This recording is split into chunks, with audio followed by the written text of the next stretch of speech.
शासकीय जमिनी मोठ्या प्रमाणात बळकावून खरं तर त्या ठिकाणी मॉल उभ्या करून ती जमीन घशात घालण्याचा प्रयत्न जो आहे तो भिवंडीमध्ये करण्यात आलेला आहे। या सगळ्या संदर्भात आता जनहित याचिका जी आहे ती राष्ट्रवादी काँग्रेस शरदचंद्र पवार पक्षाचे भिवंडीचे खासदार बाळामामा म्हात्रे यांनी हायकोर्टात केलेली आहे। आपल्यासोबत बाळामामा म्हात्रे आहेत। नक्की हा प्रकार काय आहे, किती एकरचा शासकीय भूखंड हा गायब करण्यात आला आणि कशा पद्धतीने गायब करण्यात आला आणि ह्याच्या पाठी कोण आहेत? साधारणतः 32 एकरचा शासकीय भूखंड ज्याविषयी ग्रामपंचायतने सुद्धा तहसीलदार, प्रांत, कलेक्टर, कोर्टात देखील याचिका दाखल केलेली आहे की एवढ्या गुरचरणीवर एवढं मोठं बांधकाम झालेलं आहे, परंतु शासनाने कुठल्याही प्रकारची कारवाई केली नाही। हायकोर्टाकडून 3 वेळा ते तोडण्याची ऑर्डर निघालेली आहे। तिन्ही वेळा ऑर्डर निघाल्यानंतर सुद्धा अजूनही खास करून 2021ला एक हायकोर्टाची ऑर्डर आहे की याच्यापुढे त्यांनी बांधकाम करू नये, तरीसुद्धा आत्ता तेवढं मोठं मॉल आणि आजूबाजूचा परिसर ज्या जागेत आरक्षण आहे, ग्रीन झोन आहे, त्याच्यानंतर इतर काही आरक्षण आहे, हे सगळं असताना तरीसुद्धा आणि खास करून MMRDला मी पत्रदेखील व्यवहार केला होता की वरील जमिनीवर किंवा वरील सातबारे जे आहेत यांच्यावर असं बांधकाम झालं आहे की आपल्याकडून कुठली परवानगी आहे का, परंतु MMRDने स्पष्ट उल्लेख करून मला तसं पत्र दिलं की या जागेवर कुठल्याही प्रकारची बांधकाम परवानगी नाही। त्याच्यामुळे असं असताना देखील एवढं मोठं अनधिकृत बांधकाम अगोदरच 1 करोड फूटच्या आसपास झालेलं आहे। ग्राउंड+1, ग्राउंड+2 काही विषय हे झालेलं असताना आत्ता देखील मॉल उभा राहतो आणि 6-6 वर्ष झाली कारवाई होत नाही। अधिकारी आणि काही राजकीय नेते हे त्यांना पाठीशी घालत आहेत। खरं तर पण ह्या पाठी कोण राजकीय नेते आहेत जे त्यांना पाठीशी घालतात? खरं तर 32 एकरचा संपूर्ण भूखंड घशात घालून त्यावरती संपूर्ण बांधकाम करून ते वापरात आणणं हे काही साहजिकच एकट्याच्या अधिकारातली ही गोष्ट नाही। पाठीशी कोण घातलं जातं? याच्यामध्ये सत्ताधारी काही नेते सामील आहेत? नाही, सत्ताधारी म्हणण्यापेक्षा दोन्ही माजी आमदार असतील आणि खासदार असतील हे दोघांचे त्यांना अभय आहे आणि म्हणून एवढं मोठं अनधिकृत बांधकाम उभं राहू शकलं ज्यांची कुठल्याही प्रकारची आजही परवानगी नाही। परंतु कोण आहेत ते? तुम्ही नाव नाही घेतात थेटपणे, तुम्ही स्वतः ते तुम्हालाही कळेल, कारण आता या याचिकेचं दाखल झालं जेव्हा बोलवतील त्यावेळेस मी तुम्हाला स्पष्ट नाव पण सांगेन, पण सध्या तरी तुम्हाला सांगतो माजी खासदार, माजी आमदार अशा लोकांचा त्याला अभय आहे। तुम्ही कपिल पाटलांचं थेट नाव नाही घेतात, तुम्ही त्यांना खासदारकीमध्ये बीटसुद्धा केलं, तुम्ही हरवून तुम्ही खासदार झालं, कपिल पाटलांचं नाव घ्यायला का तुम्ही मागं पुढं करता? नाही बघा, नाव घेण्यापेक्षा तुम्ही कसं बोलले की कपिल पाटलांचं नाव घेत आहे हे सगळ्यांना माहीत आहे ना की त्यांना अभय आहे आणि म्हणून एवढं मोठं अनधिकृत बांधकाम आज 1 करोड फूटपेक्षा जास्त आणि आता हे नवीन एवढं मोठं मॉल हे सगळं एवढं मोठं अनधिकृत बांधकाम उभं असताना 3-3 वेळा हायकोर्टाचा तोडण्याचे आदेश असताना हायकोर्टाचा पण अवमान करून त्यांच्यावर कोणीही कारवाई करत नाही। परंतु याची मुख्यमंत्र्यांकडे तुम्ही तक्रार वगैरे केली आहे का? मुख्यमंत्री असेल किंवा राज्यपाल असतील किंवा इतर शासकीय यंत्रणा असतील त्यांच्याकडे तुम्ही तक्रार करणार आहात? नाही, आता पुढील आठवड्यात आहे ना, मी राज्यपाल महोदय असतील, माननीय मुख्यमंत्री महोदय असतील, माननीय उपमुख्यमंत्री महोदय, कारण ते आमचे पालकमंत्री आहेत, आणि रेव्हेन्यू मिनिस्टर बावनकुळे साहेब या सगळ्यांकडे मी लेखी तक्रार देखील करणार आहे आणि सगळ्या पुराव्यानिशी। तुम्हाला वाटतं का तुम्हाला न्याय मिळेल? ह्यापूर्वी देखील अशी अनेक अनधिकृत बांधकामं सध्या मुंबईत किंवा महाराष्ट्र राज्यभर अस्तित्वात आहेत, कुठेही कोणती गोष्टीला पाडलं जात नाही, अभय मिळतोय? नाही, न्याय मिळेल एवढं नक्कीच मी तुम्हाला सांगतो, कारण माझी पण जिद्द आहे, मी पण न्याय मिळल्याशिवाय राहणार नाही। तर राज्यभरात महिलांच्या अत्याचाराच्या संदर्भातल्या घटनांमध्ये सातत्याने दिवसेंदिवस वाढ होताना पाहायला मिळते। नसरापूरसारखी एक घटना घडलेली आहे। खरं तर भाजपच्या संपूर्ण या राज्यामध्ये महिला सुरक्षित नाही आहेत का असा सवाल सातत्यानं प्रश्नचिन्ह उपस्थित होतं। नाही, खास करून सरकारचा धाक नाही। फार पूर्वी आपण छत्रपती शिवाजी महाराजांच्या वेळेस पाहिलं असेल तर एका पाटलाने जेव्हा अशी चुकी केली त्यावेळेस त्याचं चौरंग बनवून महाराजांनी त्याला शिक्षा दिली। तर माझं म्हणणं, असे जे क्रूर कृत्य करतात यांना क्रूर सजा दिली पाहिजे। तुम्ही फाशी देऊन त्यांना गोळीबार करून काही नाही, क्रूर सजा द्या।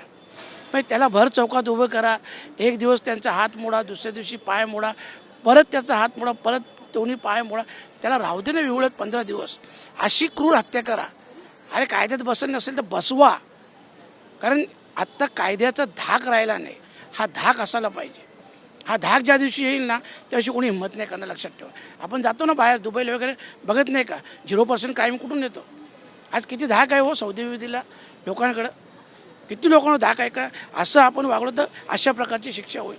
म्हणजे फाशी बिशीचे शिक्षण आहे, माणूस घाबरत नाही. हे लोक, ह्या लोकांना जेव्हा तुम्ही यांची क्रूर हत्या कराल ना भर चौकात, तेव्हा त्याचं प्रक्षेपण सगळ्या देशाला होऊ दे. मग बघा, मग तो कोणी हिंमत नाही करणार.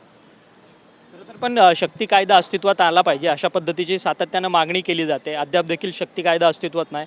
महाविकास आघाडीचं सरकार असताना त्यावेळेस या सगळ्या संदर्भातल्या बैठका आणि नियोजन करण्यात आलेलं होतं, परंतु अद्याप देखील हे सरकार येऊन देखील अस्तित्वात नाही. नाही, माझं म्हणणं शक्ती कायदा अस्तित्वात आला पाहिजे आणि तो लवकरात लवकर येईल.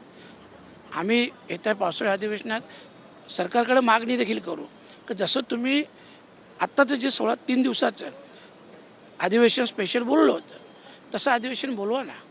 1 दिवसाचं बोलवा, 2 दिवसाचं बोलवा आणि तो कायदा अस्तित्वात आणा. आणि खास करून पुन्हा सांगतो का जेव्हा कडक शिक्षा म्हणजे जो हे क्रूर कृत्य करतो ना त्याला क्रूर सजा भेटली ना तरच हे सगळं परिवर्तन होईल. कारण धाक बसला पाहिजे हो. तेच मी तुम्हाला सांगितलं, छत्रपती शिवरायांच्या काळात एक पाटलांनी चुकी केल्या, चौरंग केल्यानंतर पुन्हा हिंमत नाही केली कोणी केली. हे असं धाक बसला पाहिजे, असा कायदा अंमलात आणा. सध्या राज्यात मराठी अमराठी वाद मोठ्या प्रमाणात निर्माण होताना पाहायला मिळतोय.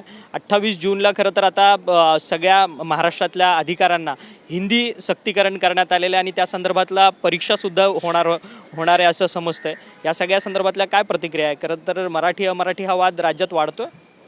बघा, मराठी अमराठी वाद हा वाढण्यासारखा काही विषयच नाही. खरं म्हटलं तर जो महाराष्ट्रात जातो तो मराठी बोलतो. काही दिवसापूर्वी मी तामिळनाडूत गेलो होतो, तिथली लोक हिंदी पण तुमच्याशी बोलायला तयार नाही. हिंदीसुद्धा बोलायला तयार नाही. विचार करा, त्यांच्या भाषेत बोला नाही ते इंग्लिश लँग्वेज बोला. असं नाही, हे प्रत्येक राज्याचं. गुजरातमध्ये गेल्यानंतर तुम्ही गुजराती शिका ना. आणि पहिली गोष्ट, तुम्ही ज्या राज्यात येता, तुमचा उदरनिर्वाह करता, पैसे कमवता, उदरनिर्वाह करता, कुटुंब सांभाळता, शिक्षण असेल, व्यवसाय असेल, इतर याच्यात तुम्ही त्याच्यात जेही मेहनत करता भले, पण तुम्ही जे काही एकदम येऊन मिळवता तर त्या राज्याशी इमानदार राखण्यात तुम्हाला काय प्रॉब्लेम आहे? परंतु आता राज्य सरकारनेच अधिकाऱ्यांना हिंदी सक्तीचं केलेलं आहे. राज्य सरकारच्या या निर्णयाशी तुम्ही सहमत आहात का? हो, प्रश्नच काय. राज्य सरकारने अधिकाऱ्यांना, राज्यातल्या अधिकाऱ्यांना हिंदी सक्ती केलेली आहे आणि 28 जूनला सगळ्या अधिकाऱ्यांना आता हिंदीचे धडे गिरवावे लागणार, त्यांना पेपर द्यावा लागणार आहे, एक्झाम्स द्यावे लागणार आहे. हे सगळं चुकीचं आहे. हिंदी सक्ती, महाराष्ट्रात हिंदी सक्ती कशासाठी पाहिजे? अरे खरं म्हटलं तर तुम्ही माहिती घ्या ना, राज ठाकरे साहेब एवढे वेळा बोलले हिंदी कधीपासूनची भाषा आहे आणि मराठी भाषा किती वर्षापासूनची आहे. आज आपल्या भाषेला अभिजात भाषेत दर्जा मिळाला ना, का मिळाला? काही सर्वात जुनी भाषा आहे. मग या भाषेचा पुरस्कार करायला पाहिजे का हिंदीचा करायला पाहिजे? माझं तर म्हणणं असं आहे का असं शासनाने जर काढला असेल तरी तो काढू नये, मागे घ्यावा. कारण महाराष्ट्रात प्रत्येक अधिकाऱ्याने मराठीही बोलली पाहिजे. अधिकारी असतील, कोणी व्यापारी असेल, कोणी असेल, आपला कोणाला विरोध नाही. तुम्ही येता, इथं राहता, आम्ही देखील सन्मान करतो. महाराष्ट्र सतत या सगळ्या लोकांचा, सगळ्या अधिकाऱ्यांचा सन्मानच करत आलेला आहे ना. तुम्हीही आमचा सन्मान करा ना, काय प्रॉब्लेम आहे? तुम्ही आमच्या भाषेच्या ह्याच्यातून आमचाही महाराष्ट्राचाही सन्मान करा ना, हरकत नाही. एक शेवटचाच प्रश्न जाता जाता, खरं तर काल संजय दिना पाटलांच्या घरी एकनाथ शिंदे गेले, हॉस्पिटलमध्ये गेले, त्यांच्या मिसेस आजारी आहेत म्हणून त्यांची भेट घेतली, त्यांचा एकत्र गाडीनं प्रवास सुरू झाला. त्याच्यानंतर ऑपरेशन टायगरच्या चर्चा सातत्याने होताना पाहायला मिळतात. राष्ट्रवादी काँग्रेस, शरदचंद्र पवार पक्षाचे खासदार एकत्र आहेत का दिल्लीत, की ते देखील कोणत्या गटाशी तटाशी कुठे संपर्क साधतात? आमचे सगळे आम्ही एकत्र आहोत. तुम्ही माहिती घ्या, शरद पवार साहेबांचा एकही खासदार आजूबाजूला नाही, एकदम क्लिअर आहे. सगळे कोणी काय सांगितलं मिशन तुतारी बितारी काही नाही हो, इथं विषयच नाही. कायम शरद पवारांची एकनिष्ठ? प्रश्नच येत नाही ना. सगळे काही मिळाले ना. आम्ही 8मधून 6 खासदार तर नवीन आहोत ना, पहिल्यांदा आहोत, ज्यांना पहिल्यांदा तिकीट मिळालेलं आहे. आणि तेही कसल्या परिस्थितीत मिळालं आम्हाला माहीत आहे ना, तो काही विषयच नाही. तर धन्यवाद, तुम्ही आमच्याशी बातचीत केली. हे होते खासदार बाळामामा म्हात्रे. व्हिडिओ जर्नलिस्ट रोहन पवारसह अक्षय मंगणी, TV9 मराठी, मुंबई.